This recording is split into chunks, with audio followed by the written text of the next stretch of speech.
Micro controller, इसको flower समझे क्या? फायर आहे फायर.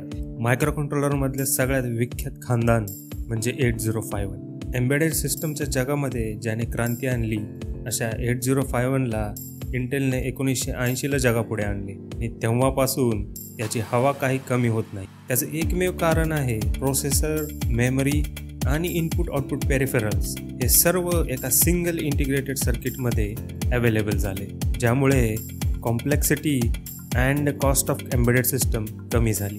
त्याचाच परिणाम म्हणून आज आपण एवढ्या गॅजेट्समध्ये वेढलेलो आहोत. तर चला जाणून घेऊया 8051 विषयी.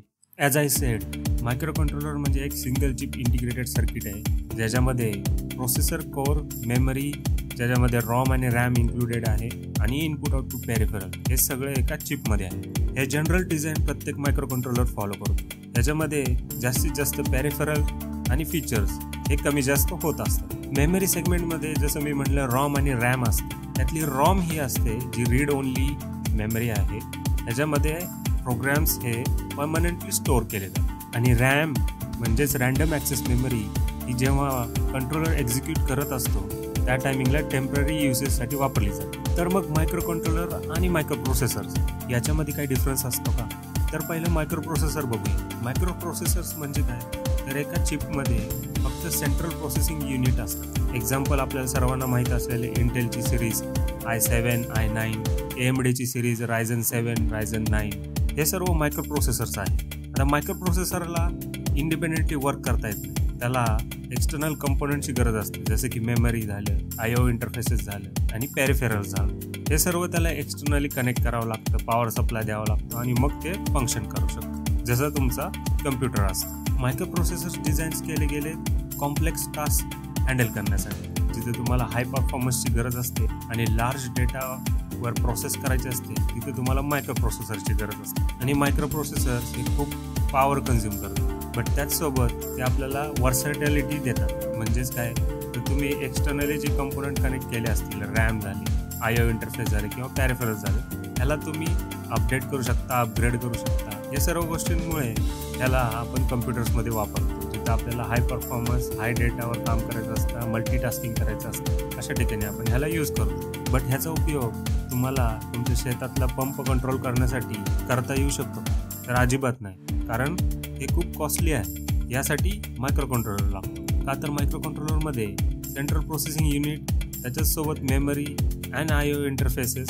ऑलरेडी एका सिंगल चिपमध्ये अवेलेबल आणि ते पण एकदम कमी कॉस्टमध्ये. बट मायक्रो कंट्रोलर्स हे जनरल पर्पज टास्कसाठी वापरले जात नाही. हे डेडिकेटेड टास्कसाठी वापरले जातात. एखादे स्पेसिफिक ऑपरेशन तुम्हाला करायचं असेल, जसं की मोटर कंट्रोलर झालं किंवा एखादी ऑटोमोटिव्ह सिस्टम असेल, तर अशा ठिकाणी मायक्रो कंट्रोलर्स हे गुड चॉईस असते. का तर ह्याला लो पॉवर लागते आणि लिमिटेड प्रोसेसिंग पॉवर असते याची. त्याच्यामुळे अशा छोट्या छोट्या टास्कसाठी मायक्रो कंट्रोलर ही परफेक्ट चॉईस असते.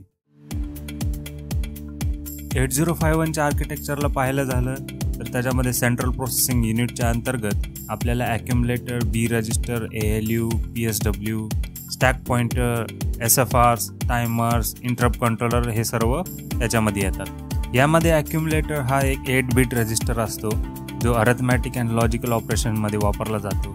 तसंच बी रजिस्टर हा 8 बिट टेम्पररी डेटा स्टोअर करण्यासाठी वापरला जातो ड्युरिंग द अरिथमॅटिक ऑपरेशन्स. आता ज्यामध्ये अरिथमॅटिक ऑपरेशन्स होतात तो म्हणजे आपला अरिथमॅटिक अँड लॉजिकल युनिट, ज्याला ALU म्हणतात. जेव्हा हे ऑपरेशन्स होत असतात त्याच्या दरम्यान जे काही स्टेटस असतो ऑपरेशन्सचा, तो आपल्याला PSW या रजिस्टरमध्ये रिफ्लेक्ट होतो फ्लॅगच्या स्वरूपात. उदाहरणार्थ ओव्हरफ्लो फ्लॅग, कॅरी फ्लॅग असे फ्लॅग्स त्याच्यामध्ये दिसतात. आता इंटरनल रॅमच्या स्टॅकमध्ये जो टॉपला पॉईंट करत असतो तो असतो स्टॅक पॉइंटर. याचसोबत आपण बघू शकतो की मायक्रो कंट्रोलरला 4 असे 8 बिट बाय डायरेक्शनल पोर्ट्स आहेत, जे मल्टीपर्पज पोर्ट्स आहेत, ज्याच्यामध्ये इनपुट ही घेऊ शकतो आणि आउटपुट ही देऊ शकतो. या व्यतिरिक्त टायमर आणि कंट्रोल युनिट आहे, ज्याला आपण ऑसिलेटर कनेक्ट करतो. ऑसिलेटर हा नेहमी एक्सटर्नली कनेक्ट केला जातो, ज्याला आपण क्रिस्टल ऑसिलेटर या नावाने ओळखतो. त्याचं काम असतं की कॉन्स्टंट क्लॉक सिग्नल मायक्रो कंट्रोलरला प्रोव्हाइड करतं. आता प्रश्न हा पडतो की मायक्रो कंट्रोलरला एक्सटर्नल क्लॉक सिग्नल का लागतो? तर त्याची बरीच कारणं आहे. मुख्य म्हणजे त्याला टायमिंग आणि सिंक्रोनायझेशनसाठी लागतो. जेव्हा इन्स्ट्रक्शन एक्झिक्यूट होत असतात, क्लॉक सिग्नल डिसाईड करतं की मायक्रो कंट्रोलरने कोणत्या स्पीडने काम केलं पाहिजे. प्रत्येक क्लॉक सिग्नल जी क्रिस्टल ऑसिलेटरकडनं जनरेट झालेली आहे ती ट्रिगर करते एका स्पेसिफिक ॲक्शनला, जसं की fetch the instruction from memory, decode them and perform the operation. तसंच डेटा ट्रान्सफरसाठी सुद्धा क्लॉक सिग्नल हा खूप इम्पॉर्टंट असतो. क्लॉक सिग्नल सिंक्रोनाइज करतात जो data transfer within micro controller होत असतं, जसं की मेमरी टू CPU किंवा पॅरिफेरलकडून येणारा डेटा. या सर्व डेटाला क्लॉक हा सिंक्रोनस वेमध्ये ट्रान्सफर करण्यास हेल्प करतो. तसंच क्लॉक ही पॅरिफेरल ऑपरेशन्स कंट्रोल करण्यामध्ये सुद्धा मदत करते, जसं की मायक्रो कंट्रोलरमध्ये टायमर असतात, ADC असतात, DAC असतात. हे सर्व क्लॉक सिग्नलवर डिपेंड असतात. फॉर एक्झाम्पल टायमरला इंटरवल काउंट करण्यासाठी क्लॉकची गरज असते किंवा ADC ॲनालॉग सिग्नलला एका स्पेसिफिक रेटला सॅम्पलिंग करण्यासाठी क्लॉकचा यूज करतो. याचसोबत मायक्रो कंट्रोलरला कन्सिस्टंट परफॉर्मन्स देण्यासाठी क्लॉक सिग्नल हा खूप इम्पॉर्टंट असतो. एक स्टेबल क्लॉक ही ॲश्युअर करते की मायक्रो कंट्रोलरचे ऑपरेशन्स हे प्रिडिक्टेबल असते, आणि ही एक खूप इम्पॉर्टंट गोष्ट असते जेव्हा तुम्हाला टायमिंग ॲक्युरसी ही क्रिटिकल असते, जसं की रिअल टाईम सिस्टम. आता थोडं 8051चे मेमरी ऑर्गनायझेशनला समजून घेऊ. जसं आपण म्हणलं की रॅम आणि रॉम असे 2 मेमरी स्पेसेस असतात 8051ला. त्यातल्या रॉमला आपण प्रोग्रॅम मेमरी किंवा कोड मेमरी असं आपण म्हणतो. त्याचं कारण का, तर आपण त्याच्यामध्ये प्रोग्रॅम इन्स्ट्रक्शन स्टोअर केलेला असतो. म्हणजेच आपण जो मायक्रो कंट्रोलरनी बिहेव केला पाहिजे तो कोड आपण त्याच्यामध्ये स्टोअर केलेला असतो, म्हणून त्याला प्रोग्रॅम मेमरी पण म्हणतात किंवा कोड मेमरी असते, जी टिपिकली रीड ओनली मेमरी असते किंवा फ्लॅश मेमरी असते. या मेमरीला मायक्रो कंट्रोलर कसा ॲक्सेस करतो, तर तो प्रोग्राम काउंटरचा वापर करतो. प्रोग्राम काउंटर म्हणजेच काय, तर 16 बिटचा एक रजिस्टर असतो जो ॲड्रेसला होल्ड करतो नेक्स्ट इन्स्ट्रक्शनची, जी CPU मध्ये फेच होणार असते. आता सिन्स 16 बिट रजिस्टर असतो, म्हणजेच आपण बायनरी सिस्टम वापरतो त्याच्यामध्ये, म्हणजे 2⁻16 म्हणजे up to 64 kilobytes of program memory available असते. आता ही रीड ओनली मेमरी आपल्या रॅमपासून सेपरेट असते, म्हणजे डेटा मेमरीपासून सेपरेट असते. त्याचा आपल्याला काय फायदा होतो, तर सायमल्टेनियस इन्स्ट्रक्शन फेच करता येतं आणि त्याचसोबत डेटा पण ॲक्सेस करतो. तर या दोन्ही स्पेस वेगळ्या वेगळ्या असल्यामुळं आपल्याला मायक्रो कंट्रोलरला फास्टर एक्झिक्युशनमध्ये मदत होते. आता जी सेकंड डेटा मेमरी असते त्याला आपण इंटरनल रॅम म्हणतो. त्याचा वापर केला जातो प्रोग्राम एक्झिक्युशनच्या वेळेस, ज्याच्यामध्ये व्हेरिएबल्स किंवा टेम्पररी रिझल्ट्स किंवा स्टॅक हे सगळं त्याच्यामध्ये स्टोअर केलेलं असतं. टिपिकली ही 128 बाईटची, आणि सम मायक्रो कंट्रोलरमध्ये ही मोठी असते, जसं की 256 बाईटची पण असू शकते. आता ही मेमरी स्पेस थोडी इंटरेस्टिंग आहे. आपला जो रॉम असतो प्रोग्राम मेमरीचा त्याच्यासारखी नाही आहे. त्याच्यामध्ये फक्त प्रोग्राम स्टोअर केला जातो जो प्रोग्राम काउंटरने आपण 1 बाय 1 फेच केला जातो इन्स्ट्रक्शन्स. पण ह्याच्यामध्ये अनेक सेगमेंट्स असतात, ज्याला आपण एक एक करून बघूया. या मेमरी स्पेसचा स्टार्टिंग ॲड्रेस हा 00 ते FF पर्यंत असतो. त्यामध्ये 00 to 1F पर्यंत 4 रजिस्टर बँक्स असतात. प्रत्येक रजिस्टर बँक ही 8 बिट आहे, ज्याला आपण R0 to R7 असे 8 बिट रजिस्टर्स आपण वापरू शकतो. एका वेळी एकच बँक ॲक्टिव्ह असते आणि ती सिलेक्ट केली जाते प्रोग्राम स्टेटस वर्ड या रजिस्टरमधून. प्रोग्राममधले जे व्हेरिएबल्स फ्रिक्वेंटली यूज केले जातात ते व्हेरिएबल स्टोअर करण्यासाठी ह्या बँक्सचा वापर केला जातो, जेणेकरून आपल्याला क्विकली ते व्हेरिएबल ॲक्सेस करता येईल. नेक्स्ट ॲड्रेस स्पेस असते 20 पासून ते 2F पर्यंत. ही 16 बाईटची म्हणजे 128 बिट्सची असते. ही वापरली जाते फ्लॅग बिट्स स्टोअर करण्यासाठी किंवा इंडिव्हिज्युअल IO पिन्सच्या कंट्रोलिंगसाठी. ह्या मेमरीचं खासियत ही आहे की ही बिट ॲड्रेसेबल आहे, म्हणजे बिट इन्स्ट्रक्शनचा वापर करून आपण इंडिव्हिज्युअली बिट ॲक्सेस करू शकतो इन्स्टेड ऑफ होल रजिस्टर. जसं 0 to 7 complete 8 bit register access करण्याच्या ऐवजी आपण बिट बाय बिट ॲक्सेस करू शकतो. नेक्स्ट ॲड्रेस स्पेस आहे ही जनरल पर्पज रॅमसाठी वापरली जाते, जी 30 पासून ते 7F पर्यंत आहे, जी 80 बाईट्सची आहे, ज्याला आपण जनरल पर्पज रॅम पण म्हणतो, ज्याच्यामध्ये व्हेरिएबल्स आणि अदर डेटा स्टोअर केलेला असतो. आता लास्ट बट इम्पॉर्टंट अशी ॲड्रेस स्पेस म्हणजे स्पेशल फंक्शन रजिस्टर, ज्याला आपण SFR शॉर्टमध्ये म्हणतो, जी 80 पासून ते FF ही सगळ्यात टॉप मोस्ट मेमरी स्पेसमध्ये लोकेटेड असते. SFRचं काम काय असतं, तर 8051चे पॅरिफेरल्स आणि इंटरनल फंक्शन्सला कंट्रोल आणि मॉनिटर करायचं, जसं की टायमर झाला, सिरियल पोर्ट झाली, इंटरप्ट झाली. SFR जरी तुमच्या इंटरनल रॅममध्ये लोकेटेड असतील तरीसुद्धा हे जनरल पर्पज रॅममध्ये कन्सिडर केलं जात नाही, का तर ईच SFR हे स्पेसिफिक फंक्शनसाठी वापरलं जातं. जसं की ॲक्युमुलेटर हा अरिथमॅटिक अँड लॉजिकल ऑपरेशनसाठी, बी रजिस्टर हा आपलं मल्टिप्लिकेशन डिव्हिजनसाठी, प्रोग्राम स्टेटस वर्ड रजिस्टर हा फ्लॅग्स शो करण्यासाठी, स्टॅक पॉइंटर स्टॅकला पॉइंट करण्यासाठी, आणि त्याच्यानंतर तुमचे P0, P1, P2, P3 पोर्ट्सच्या IO ऑपरेशनसाठी. आता जसं तुमच्या प्रोग्राम मेमरीमध्ये प्रोग्राम काउंटर असतो नेक्स्ट मेमरी लोकेशनला पॉइंट करण्यासाठी किंवा नेक्स्ट मेमरी लोकेशनचं इन्स्ट्रक्शन्स फेच करण्यासाठी, तसं ह्याच्यामध्ये डायरेक्ट ॲड्रेसिंग मेथड वापरतो. म्हणजे तुम्ही डायरेक्ट ॲड्रेस यूज करून कुठल्याही मेमरी लोकेशनला रीड करू शकता किंवा राईट करू शकता. याच इंटरनल रॅममध्ये स्टॅकसुद्धा लोकेटेड असते. स्टॅक ही इम्प्लिमेंट केलेली for storing the return addresses during the function calls and for storing the local variable. आणि स्टॅक पॉइंटर रजिस्टर हा पॉइंट करतो तुमच्या स्टॅकच्या टॉपला. यासोबत मायक्रोकंट्रोलर आपल्याला एक्सटर्नल डेटा मेमरी सुद्धा कनेक्ट करण्याची फॅसिलिटी देतो, जी तुमच्या 128 बाईटच्या मेमरीपेक्षा जास्त असू शकते. त्याला तुम्ही एक्सटर्नल रॅम चिप्स इंटरफेस करू शकता आणि त्याची मेमरी वाढवू शकता. नाव क्वेश्चन, 8051च्या आर्किटेक्चरमध्ये SFR ही वेगळ्या ब्लॉकमध्ये दाखवली जाते आणि रॅम ही वेगळ्या ब्लॉकमध्ये दाखवली जाते. तरी हे दोन्ही एकाच ॲड्रेस स्पेसमध्ये कसं काय लोकेटेड असतात? म्हणजे 00 ते FFHच्या अंतर्गतच हे दोन्ही ॲक्सेसेबल आहेत. त्याचं कारण असं आहे की SFR हे जनरल पर्पज रॅममध्ये कन्सिडर केलं जातं. तर SFR हे स्पेसिफिक फंक्शनसाठी वापरले जातात जे मायक्रोकंट्रोलरच्या हार्डवेअरशी निगडीत आहे. म्हणजेच काय तर 8051चे पेरिफेरल्स आणि CPU ऑपरेशनच्या निगडीत आहेत. तर आपण SFRला हार्डवेअर रजिस्टर पण म्हणू शकतो. बट आपल्याला प्रोग्रामिंगमध्ये सिम्प्लिफाय करण्यासाठी हे हार्डवेअर रजिस्टर मॅप केलेले असतात तुमच्या रॅम ॲड्रेस स्पेस.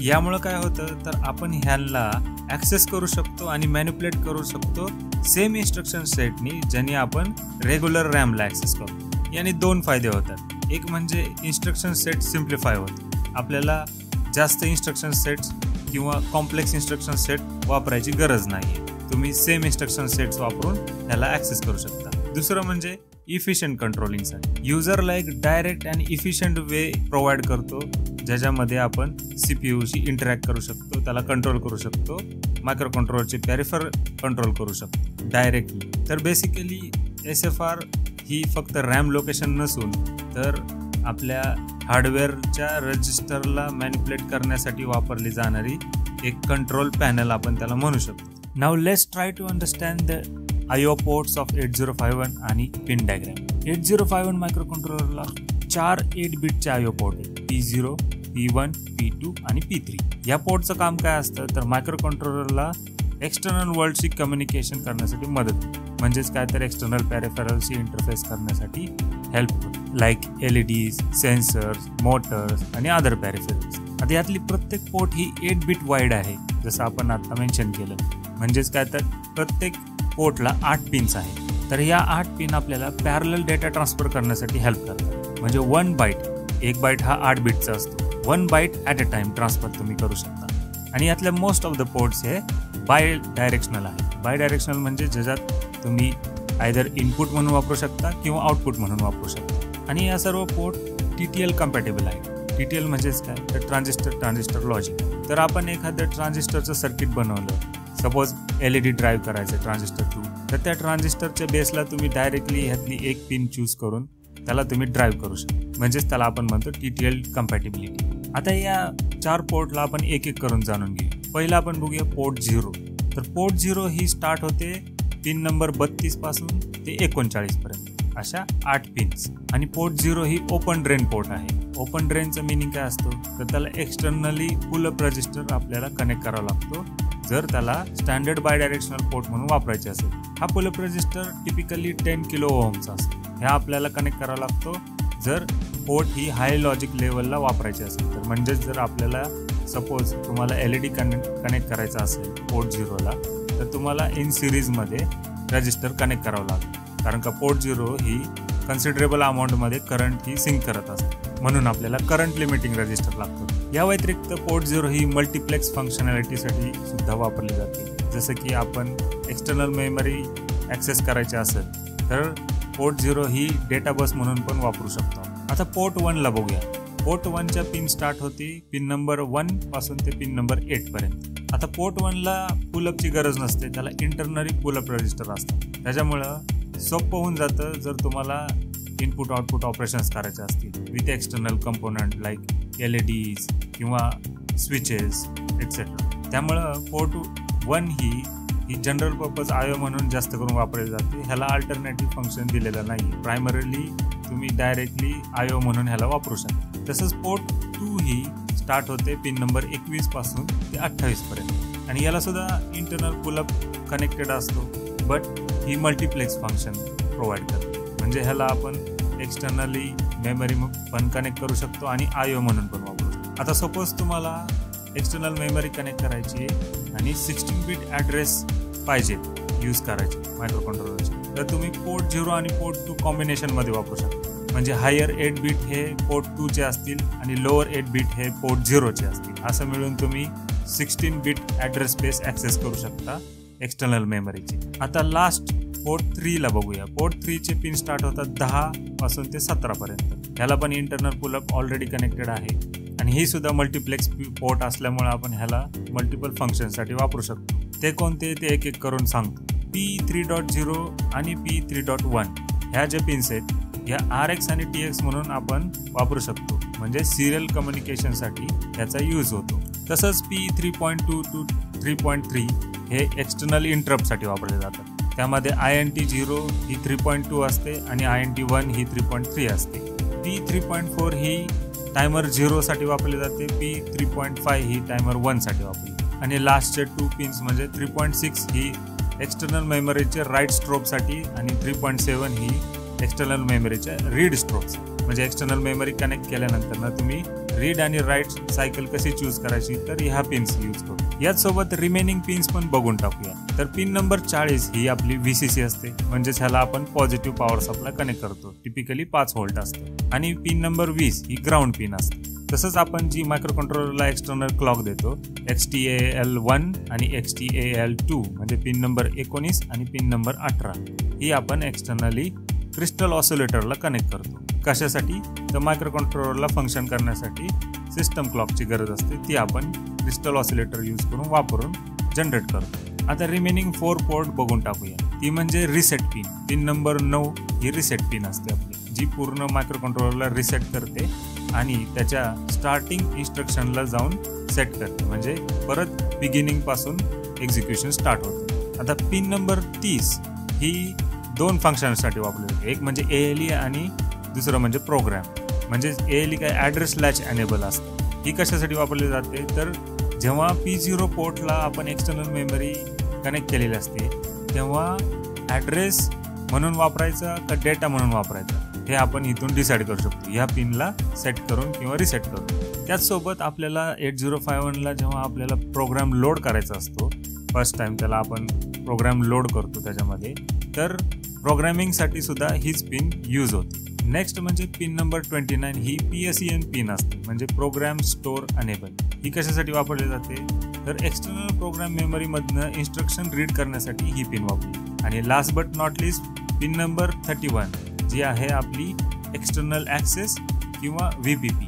जेव्हा ही पिन लो सेट केली असेल तेव्हा 8051 इन्स्ट्रक्शन फेच करतो एक्सटर्नल प्रोग्राम मेमरीमध्ये आणि जेव्हा ही पिन हाय सेट केली असेल तर तो इन्स्ट्रक्शन फेच करतो इंटरनल रॉममध्ये. तर अशा प्रकारे 40 पिनचं हे DIP पॅकेज आपण आता बघितलं. अशाच प्रकारे क्वाड फ्लॅट पॅकेज पण अवेलेबल असतात, बट त्याच्यासाठी तुम्ही डेटाशीट रेफर करू शकता. ज्यामध्ये काही पिन्स हे एक्स्ट्रा असतात, काही फीचर्स एक्स्ट्रा असतात, त्या तुमच्या प्रोजेक्टच्या बेसिसवर तुम्ही त्याला स्टडी करू शकता. आय होप तुम्हाला 8051 बद्दल ही इंट्रोडक्शन व्हिडिओ आवडला असेल. बाकीचे पण मायक्रो कंट्रोलर अशाच प्रकारे तुम्ही स्टडी करू शकता आणि अंडरस्टँड करू शकता की त्या मायक्रो कंट्रोलरचे फीचर्स काय आहे, त्याचं डिझाईन काय आहे, आर्किटेक्चर काय आहे. व्हिडिओ आवडला असल्यास लाईक करा, शेअर करा, सबस्क्राईब करा आणि आपल्या बाकी टेक्निकल इंजिनिअरिंगच्या मित्रांना शेअर करा. भेटूया पुढच्या व्हिडिओमध्ये. धन्यवाद.